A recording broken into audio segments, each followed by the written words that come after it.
বিসমিল্লাহির রহমানির রহিম। সালাম জানাচ্ছি আপনাদের সকলকে, যারা দেখছেন এবং দেখবেন। সালামুন আলাইকুম। শুনছেন কিয়ম কোরআনিক মেসেজ ইউটিউব চ্যানেল। আজকের প্রসঙ্গ নবীর অধিকার। আল্লাহ নবীকে কতটুকু অধিকার দিয়েছেন, আল্লাহর হুকুম বিধানের উপর নবীর কতটুকু অধিকার ছিল, বা এই দুনিয়াতে জীবন প্রতিষ্ঠা করার জন্য সালামুন আলা মুহাম্মদের নিজস্ব কোনো নিয়ম পদ্ধতি ছিল কিনা, এই ব্যাপারে বিস্তারিত আলোচনা করব। এটা আমাদের জানা বিশেষ প্রয়োজন। কারণ আমরা যদি নবীকে তার অধিকারের উপরে চিন্তা ভাবনা গবেষণা করি, তাহলে আমরা পথভ্রষ্ট হব।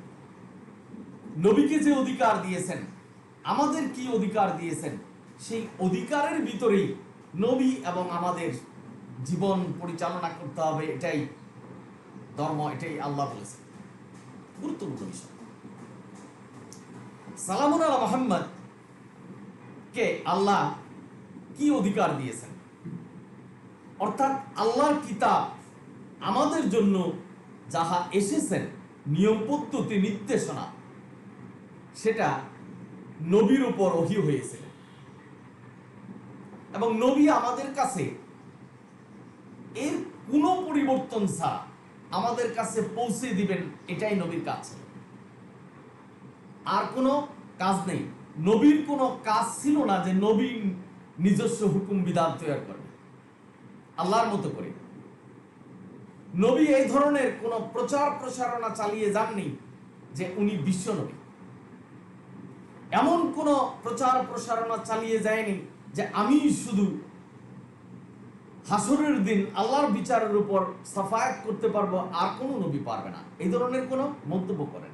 কিন্তু আজকের সমাজে এ ধরনের ওয়াজ শুনবেন যে আমাদের নবী কেবল সাফায়াত করতে পারবে।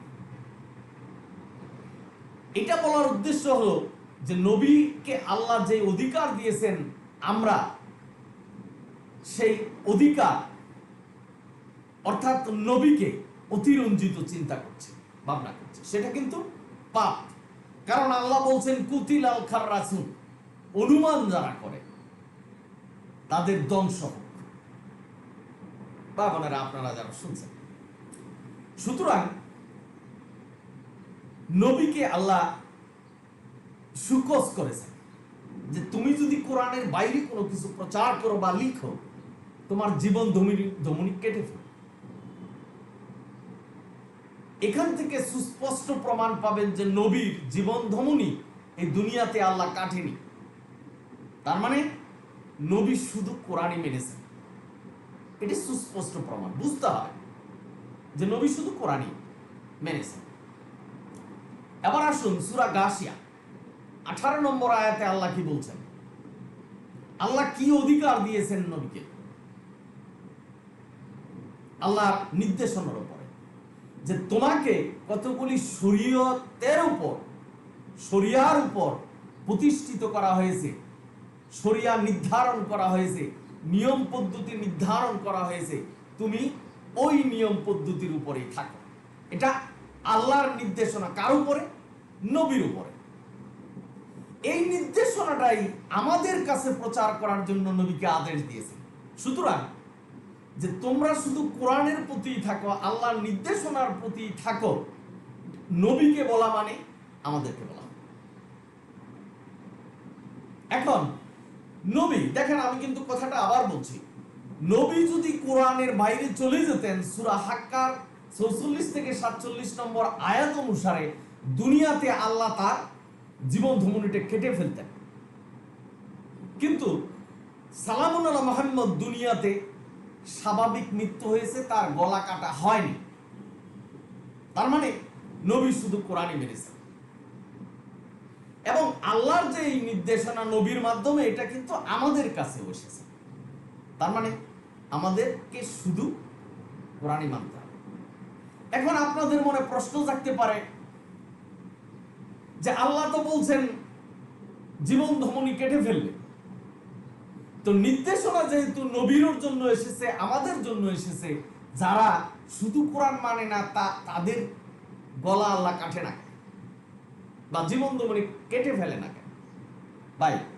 এই নির্দেশনাটা এসেছিল শুধু সালামুন আলা মুহাম্মদের জন্য, সকলের জন্য নয় যে তোমার জীবন দমনি কেটে ফেলবে তুমি যদি কোরআনের বাইরে চলে যাও। এই কথাটা যদি আল্লাহ বলতো যে তুমি এবং তোমার কাউম যে কেহ কোরআনের বাইরে চলে যায় তার জীবন দমনি কেটে ফেলা হবে, তাহলে আমরা যারা কোরআনের বাইরে চলে যাচ্ছি, কোরআনের বিপরীতে অর্থাৎ কোরআনের পাশাপাশি বুখারী শরীফ মুসলিম শরীফ মানছি, তাদের জীবন ধমনীটা কাটা হয়ে যাবে। কিন্তু আল্লাহ জীবন ধমনী কাটবেন না, কিন্তু বিচার করবেন যারা শুধু কোরআন মানছেন না। কারণ শুধু কোরআন মানতে হবে, নবীকে শরীয়তের উপর প্রতিষ্ঠিত করেছেন এবং বলেছেন যে তুমি ওই শরীয়তের উপরেই থাকো, ওই নিয়ম পদ্ধতির উপরেই থাকো। সুতরাং নবী নিয়ম পদ্ধতির মধ্যে ছিলেন, নবী ওই নির্দেশনাই আমাদের কাছে দিয়ে গেছেন, আমাদেরকেও কোরআন অনুসরণ করতে হবে। শুধু আল্লাহর নির্দেশনা, আর কারো নির্দেশনা নয়। তবে ভাই অনেককে এই কথাটা বোঝানো যাচ্ছে না, তারা বিভিন্নভাবে কমেন্টস করছে। এমন অনেক এক ভাই, আমি শ্রদ্ধা করে বলছি যে ইতিহাসের নবী আর কোরআনের নবী নাকি পার্থক্য। কোথা থেকে পেলেন? ইনি আমাকে সাজেস্ট করতেছে যে কাবার পথে সার্চ করে আপনি দেখে নিন। ভাই বোনেরা, আপনারা যারা শুনছেন, কোরআন আমাদের সামনে উপস্থিত, কোরআন পড়তে হবে, বুঝতে হবে। কোরআনে কোথাও নেই যে ইতিহাসের নবী এবং কোরআনের নবী এক নয়। ভুল বলছেন, ভুল চিন্তা করছেন, ভুল ধারণা মানুষকে দিচ্ছে। এর জন্য বিচার হবে, পরিবর্তন হন, তওবা করুন। ভাই বোনেরা, আপনারা যারা শুনছেন, সুতরাং নবীর কোনো অধিকার নেই আল্লাহর হুকুমের পরিবর্তন করা। নবীর কোনো অধিকার নেই আল্লাহ যেটাকে হারাম করেছে সেটাকে হালাল করা, যেটাকে হালাল করেছেন সেটা হারাম করার ক্ষমতা, অধিকার নবীকে দেওয়া হয়। তাহলে আজকের সমাজে আমাদের মোল্লারা এই বুখারী শরীফ মুসলিম শরীফ মানতে বাধ্য করছেন এবং এই মুসলিম শরীফ বুখারী শরীফ না মানলে জাহান্নামে যেতে হবে নির্দেশনা দিচ্ছেন এবং বলছেন যে তারা কাফের। এই যে প্রচারণা, এই প্রচারণার জন্য বিচার হবে। জীবন দমনী হয়তো এখন কাটা হচ্ছে না, কিন্তু কাটা হবে সেটা শেষ বিচারের দিনে, এটাই সত্য। ভাই বোনেরা, আমি একটা আয়াতের কথাই বলছি, সূরা গাশিয়ার 18 নম্বর আয়াত, আপনারা পড়বেন। আমি কোরআন থেকে রেফারেন্স দিচ্ছি, অনেক আয়াতের কোনো প্রয়োজন নেই। আল্লাহ যেটা বলেন সেটা সত্য বলেন, আল্লাহ যে নির্দেশনা দিয়েছেন সেটা সত্য। ইন্না হাযাল কোরআন, কোরআনই পড়তে হবে, এই কথা আল্লাহ বলেছেন। কুতিলাল খাররাসুন, অনুমান সন্দেহ করা যাবে না। কোরআনে যার সনদ নেই, যার দলিল নেই, সেটা অনুসরণ করা যাবে না। আজকের সমাজে সেটাই করছে। যারা সচেতন আছেন, মৃত্যু হবে এই কথা কল্পনা করেন এবং পরকালে বিচার হবে এটা মানেন, তাদেরকে শুধু কোরআনই মানতে হবে, এর কোনো বিকল্প নেই। আমি তুলনামূলক আলোচনা করছি, কোন ব্যক্তি গোষ্ঠী সমাজকে হাওয়া প্রতিপন্ন করার জন্য না। কোরআনে আল্লাহ যা বলছেন তাই প্রচার করছে। ভাই বোনেরা, আপনারা যারা শুনছেন, সুতরাং যারা নবীকে তার লিমিট অর্থাৎ আল্লাহ যেই অধিকার দিয়েছেন সেই অধিকারের বাইরে চলে যাচ্ছেন, নবীকে ওইভাবে উপস্থাপন করছেন যে নবী আল্লাহর মতো করে হুকুম বিধান দিয়েছেন, যেটা বুখারী শরীফ মুসলিম শরীফ, তাদের স্থান জাহান্নামী হবে, এটাই সত্য।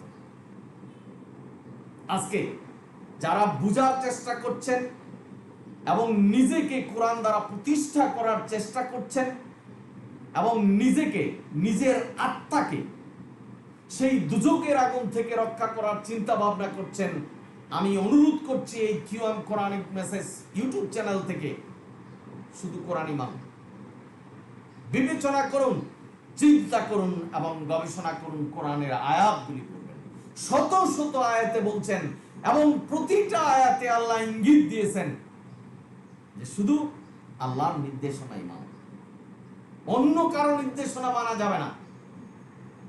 ভাই বোনেরা, আপনারা যারা শুনছেন, আরেক ভাই কমেন্টস করেছেন যে মুসলমানের নাম রেখেছে ইব্রাহিম আলাইহিস সালাম, এটা আল্লাহ রাখেনি। আপনার নাম আব্দুল জলিল, ইব্রাহিম, ইসমাইল, করিম, রহিম যাই রেখেছেন এটা আপনি রেখেছেন, আল্লাহ রাখেনি।